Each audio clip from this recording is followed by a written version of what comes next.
Kenalan.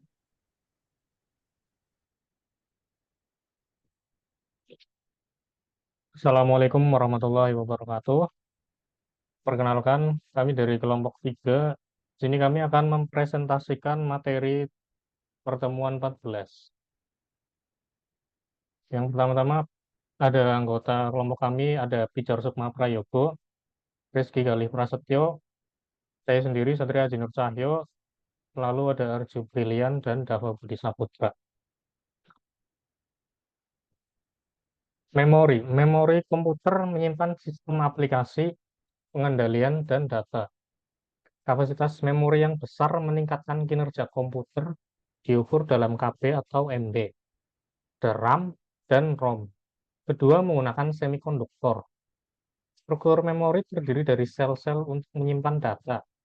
Ukuran lokasi memori bisa 1, 2, 4, atau 8 bit. Peran penting dalam kinerja komputer. ROM. ROM dibuat dengan menggunakan teknologi bipolar atau MOS. Pada kedua teknologi tersebut, penyimpanan dasarnya adalah saklar arah tunggal atau unidirectional switch dalam bentuk dioda atau transistor. Macam-macam ROM ada PROM, Programmable Read-Only Memory, ada EEPROM, Electrically Programmable Read-Only Memory, dan ada EEPROM, Electrically Erasable and Programmable Read-Only Memory.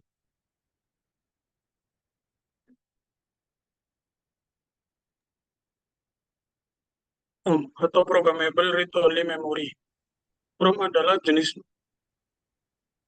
memori non volatil yang digunakan dalam komputer dan perangkat elektronik lainnya untuk menyimpan data permanen. Non volatil berarti data yang disimpan dalam PROM tidak akan hilang ketika daya listrik dimatikan. Berikut penjelasan lebih rinci tentang PROM. Karakternya, yang pertama, read only. Sekali data ditulis ke PROM, data tersebut tidak dapat diubah atau dihapus.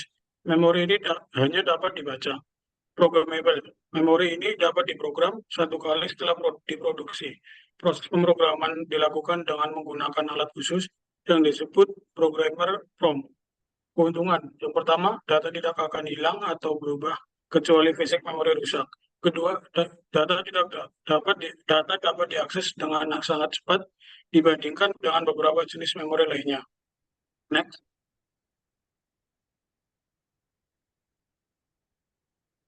EEPROM. EEPROM EEPROM adalah memori yang tidak kehilangan datanya ketika jatuh daya diputus. Data dapat dihapus dan chip diprogram ulang dengan menyinari sinar ultraviolet atau UV yang intens melalui jendela yang dirancang ke dalam chip memori. Proses ini dikenal sebagai pembakaran dan memerlukan perangkat khusus yang disebut pemrograman PROM yang dihubungkan ke pembakar EEPROM. Ciri khasnya adalah kemampuan untuk dihapus menggunakan sinar UV berintensitas tinggi setelah diprogram secara listrik. EEPROM UV dilengkapi dengan jendela quartz yang memungkinkan cahaya UV mencapai chip saat proses penghapusan. Untuk mencegah penghapusan tidak sengaja, jendela ini biasanya ditutupi dengan lapisan yang tidak tembus cahaya. Meskipun sumber UV umumnya hanya memiliki pengaruh kecil, paparan jangka panjang terhadap cahaya fluorescence atau sinar matahari dapat merusak atau menghilangkan data. Next.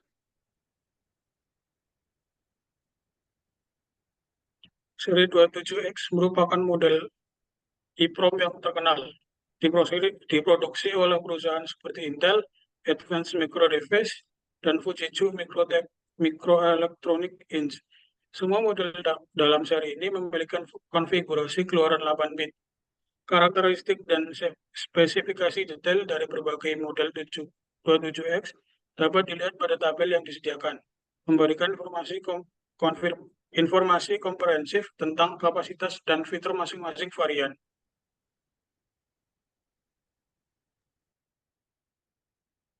EEPROM, Electrically Erasable Programmable Read-Only Memory. EEPROM adalah jenis memori non-volatil yang dapat diprogram dan dihapus secara elektrik. Beberapa penjelasan tentang EEPROM. Erasable, data dapat dihapus dan ditulis ulang menggunakan sinyal elektrik. Programmable, dapat diprogram setelah diproduksi tanpa memerlukan peralatan khusus.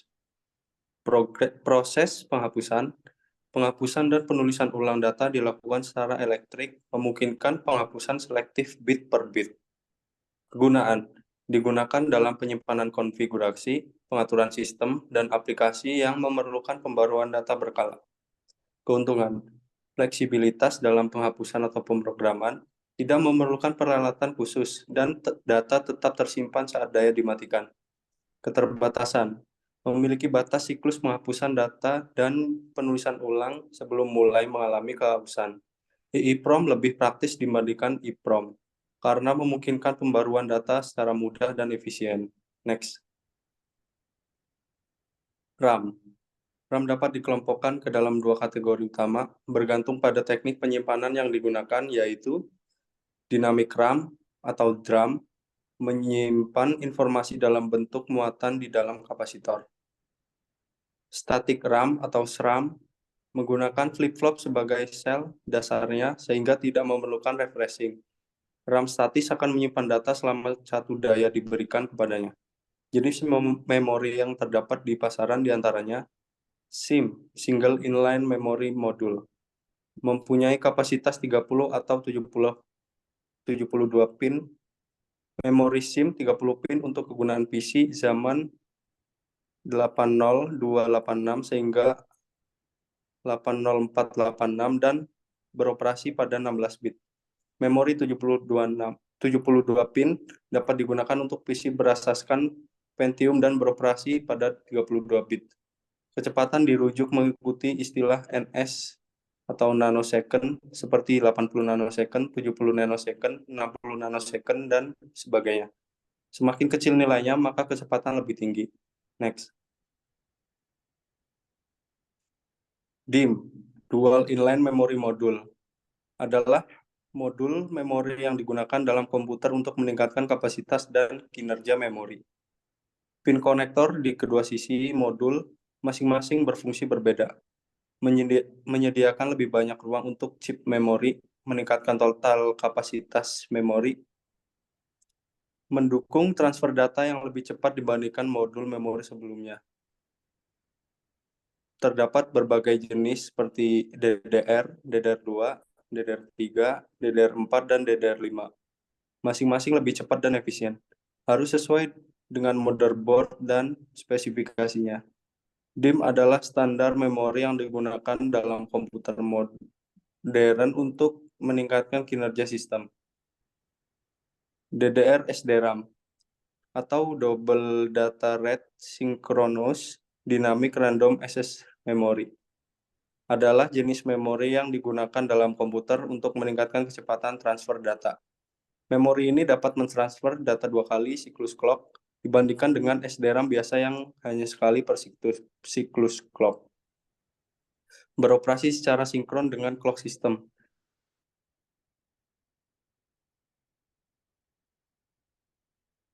Menggunakan transistor dan kapasitor untuk menyimpan setiap bit data, membutuhkan penyegaran periodik untuk mempertahankan data. Keuntungan, transfer data lebih cepat dibandingkan SDRAM biasa. Biasanya lebih efisien dalam penggunaan daya dibandingkan dengan teknologi memori sebelumnya. Terdapat berbagai generasi seperti DDR, DDR2, DDR3, DDR4, dan DDR5. Masing-masing menawarkan kecepatan dan efisiensi yang lebih tinggi.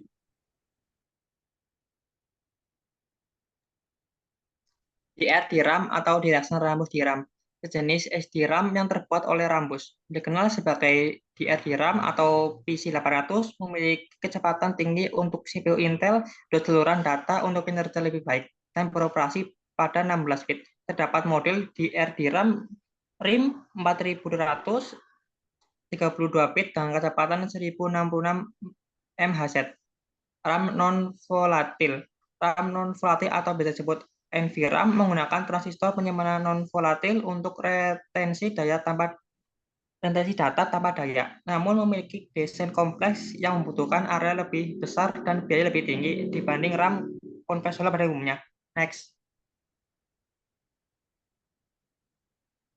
Memori inti magnetik. Memori inti ferrit adalah teknologi penyimpanan data awal yang menggunakan prinsip magnetisme. Komponennya terdiri dari inti-inti kecil terbentuk donat, terbuat dari bahan ferromagnetik seperti besi yang dibakar dalam keramik Setiap inti berdiameter sekitar 1/16 inci. Inti-inti ini disusun dalam bidang-bidang yang saling terhubung. Sebagai contoh, susunan 64 inti dalam 4 bidang menciptakan memori berkapasitas 256 bit yang dapat terorganisir sebagai 64 kata dengan panjang 4 bit per kata. Struktur ini menjadi dasar untuk sistem memori dan register dalam komputer generasi awal, di mana setiap inti dapat menyimpan 1 bit informasi. Proses baca tulis melibatkan manipulasi medan magnet di setiap inti, memungkinkan penyimpanan data dan pengambilan data. Pencacaan program. Tugas pencacaan program adalah mengirimkan ke memori alamat dari instruksi berikutnya yang akan diambil dan dilaksanakan. Next. MAR. Selama komputer bekerja, alamat dalam pencatatan program ditahan latch pada MAR. Sejenak, kemudian RAM mengirimkan alamat 4 bit ke dalam RAM, di mana operasi membaca dilaksanakan. Register instruksi.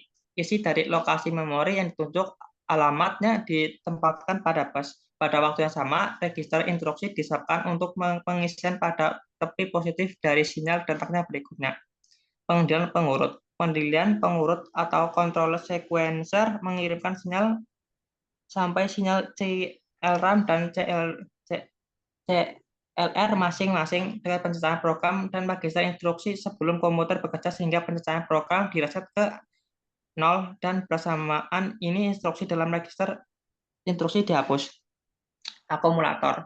Sebuah register buffer yang menyimpan jawaban sementara tahap menengah intermediate selama komputer beroperasi. Penjumlahan pengurangan. Rangkaian penjualan pengurangan bersifat asinkron, tidak diatur oleh sinyal detak. Ini berarti isi keluarannya akan berubah bila terjadinya perubahan pada kata masukan. Register B digunakan dalam operasi aritmetik. Keluaran dari register B menggerakkan penjumlahan dan pengurangan, memasukkan bilangan yang akan dijumlahkan dengan atau dikurangkan dari isi akumulator. Selanjutnya akan dilakukan oleh Arju. Register keluaran. Bandar keluaran output port karena data yang telah diproses dapat meninggalkan komputer. Melalui register ini dalam mikrokomputer, bandar-bandar keluaran dihubungkan dengan rangkaian perantara interface, circuits, yang menggerakkan alat-alat peripheral seperti printer, tabung sinar, katoda, atau CRT. Peraga biner. Peraga biner ini terdiri dari 8 LED. Setiap LED dihubungkan dengan sebuah flip-flop dari bandar keluaran. Central Processor Unit CPU dan memori merupakan otak dari komputer. Semakin tinggi kecepatan prosesor, semakin tinggi kecepatan kerjanya. Sedangkan memori merupakan tempat atau ruang pengolahan data serta tempat menjalankan sistem aplikasi. Semakin besar kapasitas memori, akan semakin besar pula data yang dapat diolah dan semakin banyak sistem aplikasi yang mampu dijalankan oleh komputer. Jadi prosesor dan memori dijadikan sebagai ukuran kecanggihan komputer yang akan dirakit. Kecepatan CPU dipengaruhi oleh 3 faktor utama. 1. Kecepatan internal bus. Disebut sebagai kecepatan CPU di pasar. Misalnya kecepatan 1 GHz, 2 GHz, dan seterusnya. Mengacu pada kecepatan internal, semakin tinggi kecepatannya, semakin cepat data diproses. Kecepatan eksternal bus, merupakan kecepatan eksternal CPU. Harus disokong dengan kecepatan motherboard. Ia juga dikenali sebagai front bus. Sekiranya eksternal bus untuk CPU tersebut adalah 400 MHz, maka motherboard harus mempunyai kecepatan bus yang sama. Eksternal bus berbeda-beda untuk CPU yang berlainan. Semakin tinggi kecepatan eksternal bus, maka prestasi komputer meningkat. Internal bus dapat diibaratkan seperti jalan raya 10 jalur. Jika eksternal bus merupakan jalur keluar juga atau hanya mempunyai 1 jalur, maka dapat dipastikan akan terjadi kemacetan data baik di jalur masuk ataupun jalur keluar. Jadi perlu mempunyai eksternal bus yang besar untuk memastikan tidak akan terjadi kemacetan. Dari tabel berikut dapat dilihat bahwa Pentium 4 mempunyai kecepatan eksternal bus yang paling tinggi yaitu 400 MHz sehingga 533 MHz. Jadi tentulah CPU Pentium 4 menjadi pilihan yang tepat untuk memakai komputer yang mementingkan kecepatan. 3. Kapasitas memori cache memori. Semakin besar kapasitas memori cache, maka kemampuan CPU secara keseluruhan akan meningkat. Fungsi utama memori cache adalah untuk menyimpan olahan data yang telah diproses oleh CPU. Sekiranya terdapat olahan data yang sama, maka CPU tidak perlu memproses dari awal olahan data tersebut. Cache juga berfungsi sebagai penimbal atau buffer di antara CPU dengan memori utama karena kecepatan cache lebih cepat. Pada instalasi Windows 98 dengan memori cache L1, L1 internal cache, dan L2 external cache dimatikan. Waktu instalasi SO Win98 akan memakan waktu sekurang-kurangnya 3 jam dibandingkan sebelum memori cache dimatikan. Hanya memakan waktu 45 menit. Ini karena setiap file di dalam bentuk zip atau kabinet, yaitu file tersebut telah dimempatkan atau kompres. File pertama dibuka agak lambat karena perlu mengetahui cara untuk unkompres dan file seterusnya. CPU tidak perlu lagi belajar cara-cara untuk unkompres karena telah tersedia disimpan di dalam memory cache. Sekiranya memory cache dimatikan, maka setiap file CPU terpaksa memproses dari awal cara-cara untuk unkompres file tersebut. Pada tabel di atas, pilihan Intel Pentium 4 adalah lebih sesuai karena kecepatan internal dan eksternal Pentium 4 lebih tinggi. Ya, sekian. Terima kasih. Mungkin ini yang dapat kami sampaikan. Kurang lebihnya mohon maaf. Wassalamualaikum warahmatullahi wabarakatuh. Waalaikumsalam. Waalaikumsalam.